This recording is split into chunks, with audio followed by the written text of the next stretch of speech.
नमस्कार, मेरा नाम है अमिताभ और दृष्टि पीसीएस के कार्यक्रम साइंस दिस वीक में एक बार फिर से आपका स्वागत है। जैसा कि आप जानते हैं कि इस कार्यक्रम के माध्यम से हम विज्ञान खंड के सप्ताह भर के महत्वपूर्ण प्रश्नों को लेकर बहुविकल्पीय प्रश्नों के रूप में आपके सामने आते हैं। तो चलिए देखते हैं सप्ताह के महत्वपूर्ण प्रश्न कौन से हैं विज्ञान खंड के, जिससे आपकी आगामी तैयारी अच्छी हो सके। पहला प्रश्न है आपके लिए कि लाइम रोग के संदर्भ में निम्नलिखित कथनों पर विचार कीजिए। पहला कथन है, यह रोग बोरेलिया बर्गडोरफेरी नामक बैक्टीरिया के कारण होता है। बैक्टीरिया का नाम क्या है? तो बोरेलिया बर्गडोरफेरी नामक बैक्टीरिया के कारण होता है। दूसरा कहता है कि यह मनुष्यों में टिक के काटने से फैलता है। अब आपको बताना है कि इनमें से कौन सा कथन सही है। पहला कथन, दूसरा कथन, केवल एक, केवल दो, एक या दो, दोनों, या ना तो एक ना ही दो। देखिए इसका सी विकल्प सही है, दोनों ही कथन आपके सही हैं। अब व्याख्या पक्ष को देख लेते हैं। तो देखिए ये बैक्टीरिया जो है जिसका नाम क्या है, बोरेलिया बर्गडोरफेरी, इसके कारण ये होता है और मनुष्यों में टीक के काटने के कारण ये फैलता है। तो दोनों ही कथन सही, सी विकल्प आपका सही हो गया।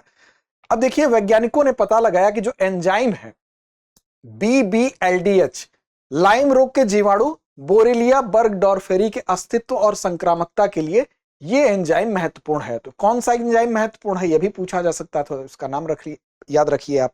इसके अलावा लाइम रोग के बारे में अगर देखें तो ये रोग बेसिकली इस बैक्टीरिया के कारण होता है, इसलिए आपका पहला कथन सही है, जिसका नाम क्या है बैक्टीरिया का, बोरेलिया बर्गडोरफेरी। तो इस बैक्टीरिया के कारण ही लाइम रोग होता है, इसलिए पहला कथन सही है।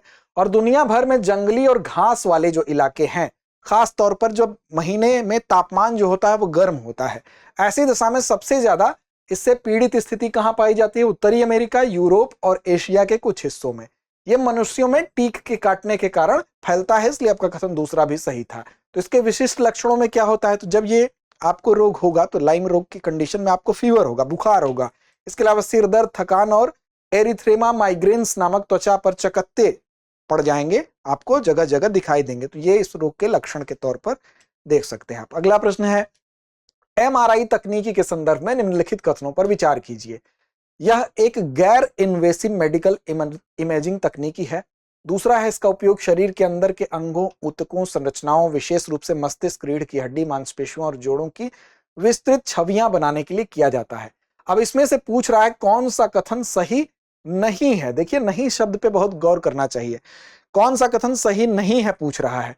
तो देखिए ये गैर इन्वेसिव मेडिकल इमेजिंग तकनीकी है। गैर इन्वेसिव का मतलब कि बिना आप किसी भी चीज को, इन्वेसिव मतलब बिना चीड़ फाड़ के, आप बिना त्वचा को नुकसान पहुंचाए आप इस तकनीकी का इस्तेमाल कर रहे हैं। तो बिल्कुल जो MRI होती है वो क्या होती है, उसमें किसी भी तरह की चीड़ फाड़ नहीं होती है, इसलिए गैर इन्वेसिव मेडिकल इमेजिंग तकनीकी है। तो ये कथन आपका सही हो गया। दूसरा कह रहा है कि इसका उपयोग शरीर के अंदर के अंगों, ऊतकों और संरचनाओं, विशेष रूप से मस्तिष्क, रीढ़ की हड्डी और मांसपेशियों, जोड़ों की विस्तृत छवियां बनाने के लिए। MRI में होता ही यही है कि हमको जो छवियां होती हैं वो दिखाई देती हैं शरीर के आंतरिक अंगों की। तो दोनों ही कथन आपके सही हो गए। इस लिहाज से आपको सही नहीं पूछा है, तो ना तो एक ना ही दो, डी विकल्प आपका सही होगा, क्योंकि आपके कथन के लिहाज से आप देखें तो दोनों सही हैं। तो इसका सही विकल्प क्या था? आपका डी विकल्प सही था। आप देखिए व्याख्या देखते हैं। तो हाल ही में भारत ने अपनी पहली स्वदेश निर्मित MRI मशीन भी विकसित की है, जिससे कि परीक्षण के लिए दिल्ली के एम्स में इसको स्थापित किया जाएगा। तो इस वजह से ये चर्चा में भी है। MRI तकनीकी होती क्या है? तो ये एक मैग्नेटिक रिजोनेंस इमेजिंग है, अर्थात इसमें एक गैर इन्वेसिव मेडिकल इमेजिंग तकनीक है। इसमें किसी तरह की चीड़ फाड़ की आवश्यकता नहीं होती है, बल्कि चुंबकीय तरंगों के माध्यम से हमको इमेजिंग हम कर पाते हैं। इसका उपयोग शरीर के अंदर के अंग होंगे, ऊतक हो गए, संरचना, विशेष रूप से मस्तिष्क, रीढ़ की हड्डी, मांसपेशियों और जोड़ों की विस्तृत छवियां बनाने के लिए किया जाता है। इसलिए दोनों कथन सही हैं और विकल्प में सही नहीं पूछा गया था, इसलिए डी विकल्प आपका सही हो गया था। एक्सरे या CT स्कैन के विपरीत MRI में आपको क्या होता है? आयनकारी विकिरण का उपयोग नहीं होता है, जिससे कि बार बार उपयोग के लिए सुरक्षित होते हैं। आगे देखें, दूसरा प्रश्न है एंथूरियम पुष्प के बारे में। एंथूरियम पुष्प के संदर्भ में निम्नलिखित कथनों पर विचार कीजिए।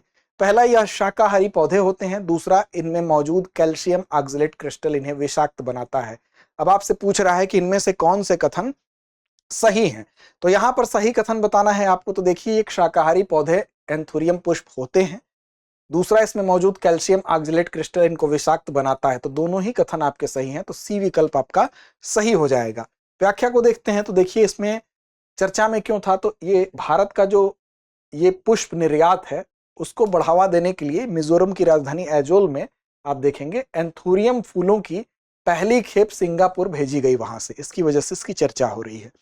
अब देखिए बता दें कि इस खेप में क्या था, 1024 एंथोरियम कटे फूल शामिल थे, जिनका वजन कितना था, 70 किलोग्राम था, और जिन्हें 50 बैगों में, बक्सों में पैक करके भेजा गया था। तो इसी के कारण इसकी चर्चा हो रही थी। आगे अगर देखें इस पुष्प के बारे में, तो इसका वैज्ञानिक नाम क्या है, एंथूरियम है, और जो एरेसी परिवार से संबंधित है। कहां पर पाया जाता है, तो अमेरिका, उत्तरी मैक्सिको से उत्तरी अर्जेंटीना, कैरेबिया के कुछ हिस्सों और भारत के मिजोरम और अन्य पूर्वोत्तर राज्यों में व्यापक तौर पर इसको उगाया जाता है। तो देखिए ये कहां कहां हो रहा है, एक तो अमेरिका में है, उत्तरी मैक्सिको में है, उत्तरी अर्जेंटीना, कैरेबियन कुछ हिस्सों में, और भारत के मिजोरम समेत पूर्वोत्तर में ये उगाया जाता है। तो आपसे पूछा जा सकता है कि एंथोरियम पुष्प भारत में कहां उगाया जाता है, किस हिस्से में। आगे देखें तो ये शाकाहारी पौधे होते हैं जो अधिपादप या स्थलीय रूप में विकसित होते हैं, इसलिए पहला कथन सही है। और पुष्पक्रम में स्पैडिक्स और रंगीन स्पैथ, मतलब लाल, गुलाबी, नारंगी और अन्य रंग के ये पुष्प होते हैं, और ये कैल्शियम ऑक्सलेट क्रिस्टल के कारण विषैले भी होते हैं, जो कि त्वचा और आंखों में अगर आपको इनका स्पर्श होगा तो आपको जलन होगी और आपको नुकसान भी पहुंचा सकते हैं, इसलिए कथन 2 भी आपका सही है। अगला है GSAT-18 के संदर्भ में निम्नलिखित कथनों पर विचार कीजिए। यह एक संचार उपग्रह है, पहला कथन है। दूसरा, इसे भारतीय अंतरिक्ष अनुसंधान संगठन द्वारा 5 अक्टूबर 2016 को प्रक्षेपित किया गया था।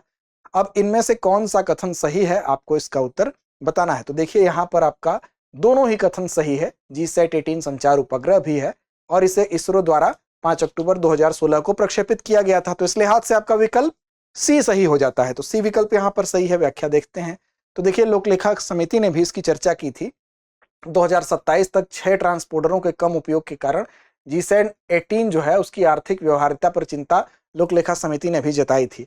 साथ ही साथ GSAT-18 के बारे में क्या है, तो एक संचार उपग्रह है, जैसा कि कथन 1 में लिखा था, इसलिए सही है।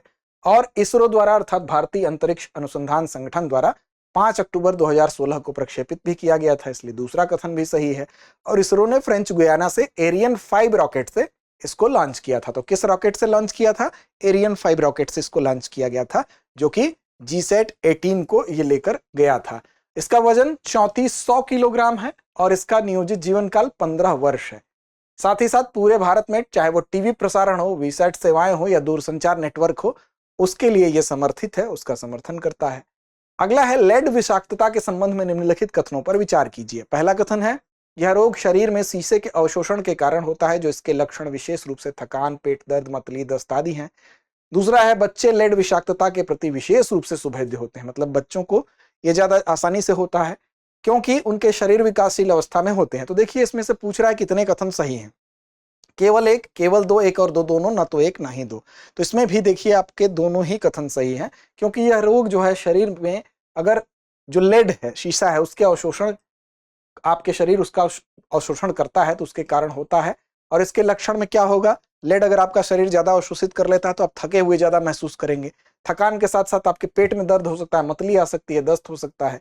और बच्चों में अगर इसकी अवशोषण करने की क्षमता ज्यादा होती है, क्षमता का मतलब सुभेद ज्यादा होते हैं, बच्चे उससे जल्दी प्रभावित होते हैं। तो इस लिहाज से आपका दोनों ही कथन सही है। व्याख्या देखते हैं। तो देखिए मानव तंत्र में लेड अगर अवशोषण उसका होता है तो विशेष रूप से थकान, पेट दर्द, मतली, दस्त, भूख न लगना, एनीमिया भी हो सकता है, मसूड़ों पर एक गहरी रेखा बन सकती है, मांसपेशियों में कमजोरी, शरीर के अंगों में पक्षाघात इसके लक्षण है। तो पहला कथन सही है। बच्चे विशेष रूप से लेड विषाक्तता के प्रति सुभेद्य होते हैं क्योंकि उनके शरीर विकासशील अवस्था में होते हैं, अतः कथन 2 भी आपका सही है। तो ये इस सप्ताह के प्रश्न थे, लेकिन बात यहीं समाप्त नहीं होती है। अब एक अभ्यास प्रश्न की बारी है जिसका जवाब हमेशा हम आपसे लेते हैं, तो अपेक्षित है कि आप इसका सही जवाब देंगे। विश्व पर्पल डे कब मनाया जाता है? हाल ही में विश्व पर्पल डे मनाया गया है। आपसे पूछा जा रहा है कि विश्व पर्पल डे कब मनाया जाता है। विकल्प आपके सामने है, 26 मार्च, 27 मार्च, 28 मार्च या 29 मार्च। तो इस प्रश्न का सही और सटीक जवाब कमेंट बॉक्स में जरूर दें। लड़ते रहें, अपने लक्ष्य की ओर बढ़ते रहें।